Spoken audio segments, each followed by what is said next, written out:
أنا مش ناقصني حاجة، حتى في الفقر. يعني ناس كتير تشتكي من الغلا، وناس كتير ما عندهاش فعلا حتى الحاجات الضرورية، لكن تلاقي النفس من جوه. ليه؟ لأنها ما بتشبعش من العالم، تشبع بالمسيح. كنت أزور راجل شحات غلبان أوي أوي أوي، لا يملك من حطام الدنيا شيء، ساكن في أوضة حتة تحت سلم في غطا العنب زمان. أروح أزوره، ازيك يا عم فلان؟ يقول يا أبوي يا أبوي ده خيره مغرقني، خيره كتير عليا، ده أنا لو طلت أبوسه. خير كتير، شبع، لا يملك من حطام الدنيا شيء، لكن نفسه شبعان. يعني بيعيش ازاي؟ بيمد ايده حد يديله حاجة ياكلها، لكن نفسه شبعانة. وشفت في حياتي ناس كثيري الغنى، عندهم ثروات يعني ما تتخيلهاش، لكن نفسه جعانة، نفس جعانة من جوه، مش ممتلئة، مش شبعانة. عشان كده بقول، لما أقول الرب يرعاني فلا أعوزني شيء،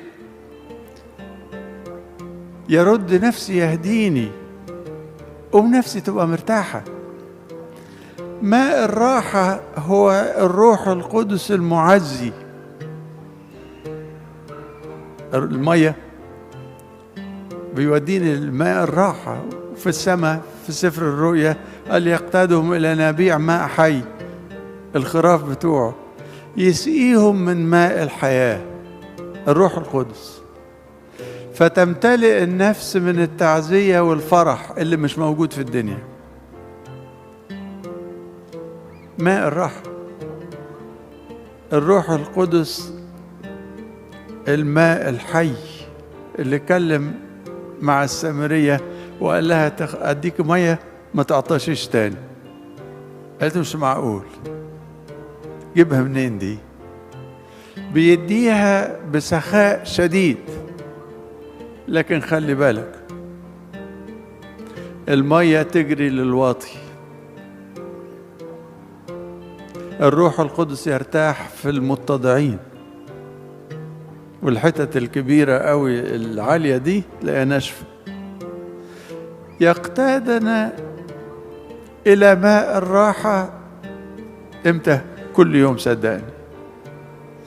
ينابيع الروح القدس فينا، احنا متعمدين، ولكن ليه عطشانين؟ لأن احنا ما بقيناش ندي وقت كويس للصلاة، للامتلاء، لينابيع الروح إنها تشتغل فينا، روح التضرعات، روح الدموع، روح الصلاة، روح التوبة.